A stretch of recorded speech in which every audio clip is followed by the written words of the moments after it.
sometimes we just like to show you the difference in, common sense and then the way ESPN approaches things. Let's go ahead and play this clip of Stephen A. Smith talking about Kliff Kingsbury getting hired as the OC as Eric Bieniemy gets fired from the Commanders, who just hired new head coach Dan Quinn from the Dallas Cowboys. Let's play the clip. But I am not exaggerating when I say this. Kliff Kingsbury, the now former coach for the Arizona Cardinals, I challenge anybody in football to tell me I'm wrong about this.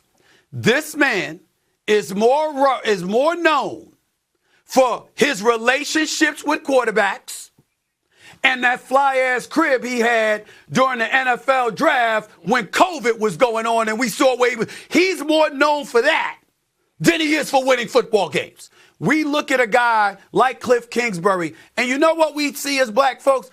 This is the kind of stuff that don't happen for black folks. So you're in college, right? And you got a good relationship with Kyler Murray. So we got the number 1 overall pick, we Arizona. So we gonna hire you because you ingratiated yourself with a kid in this family and you the right guy for the job. That works out for you with 1 playoff appearance in 4 years, okay? And 1 season and winning record. Now we fast forward years later. Now you're the offensive coordinator. Why you get that job? Because they got the number 2 overall pick and Caleb Williams is talking about, that's my dog. It doesn't seem to me like there are bona fide football reasons as to why Kliff Kingsbury is the new offensive coordinator for the Washington Commanders. First off, okay, Stephen A., you're wrong. You want somebody to tell you you're wrong. This is where Stephen A. really struggles when he's talking about football because I don't think he really understands it. Yeah. Like, he understands basketball. Here's what I'll say.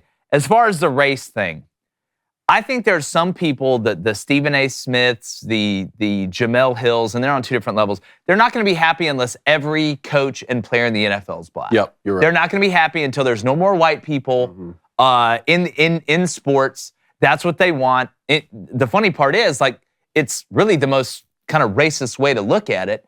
Roger Goodell came out and said yesterday, for the first time ever, the NFL is a minority-majority league.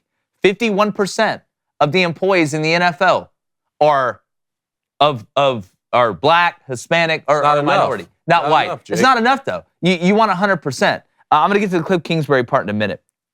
But when 70% of NFL players are African-American, right? The last 8 coaches that got hired, 4 were white, 3 were black, 1 was Hispanic. But the problem is, if this goes away, what are they going to have to talk about? Like, what is Jamel Hill going to have to talk about? Because she can't talk about there's not enough black people in this or black people in that. She has no use to anybody because she's not smart enough to formulate her own thoughts, right? That aren't some type of race baiting or victim or suppression. Second part of this, Stephen A., buddy, there's a big difference between being the head coach and the offensive coordinator. Kliff Kingsbury is known as an offensive mind. The dude puts together really good offenses, and he's just the offensive coordinator. Head coach, like being the president. Offensive coordinator, like being the Secretary of State. 2 totally different jobs. Kliff can focus on what he does best. And using his relationship with the unanimous number 1 overall pick as a bargaining chip to maybe get him to number 2, yeah, that probably helped him get the job a little bit. That's not a bad thing.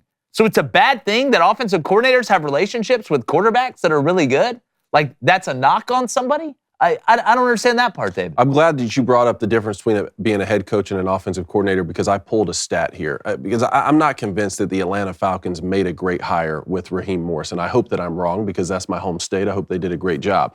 But Raheem Morris got hired to be the Atlanta Falcons head coach. He has 4 years of NFL head coaching experience. So does Kliff Kingsbury. Raheem Morris went 21-38 with a winning percentage of 36%. Kliff Kingsbury 28-37 with a winning percentage of 43%. One of those guys got hired to be the head coach of the Falcons, and the other one got hired to be an offensive coordinator. And I don't remember Stephen A. Smith going off on a rant at how bad of a hire. And who did Raheem get hired over? A 6-time Super Bowl winning coach, Bill Belichick.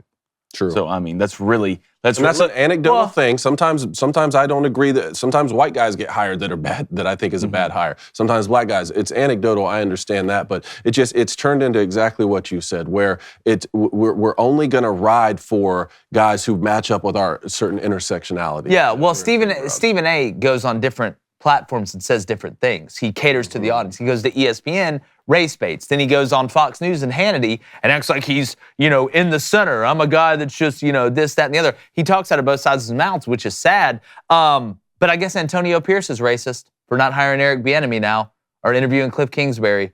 I guess he's racist. That was the narrative a year ago about Eric Bieniemy. Was he was the mind behind the Something's going on. Chiefs. Something's going on. Well, you said there was rifting between Eric Bieniemy and players on this team. I mean, you saw which one? Commanders or the Commanders? Oh, okay. And it was the same thing almost with the Chiefs.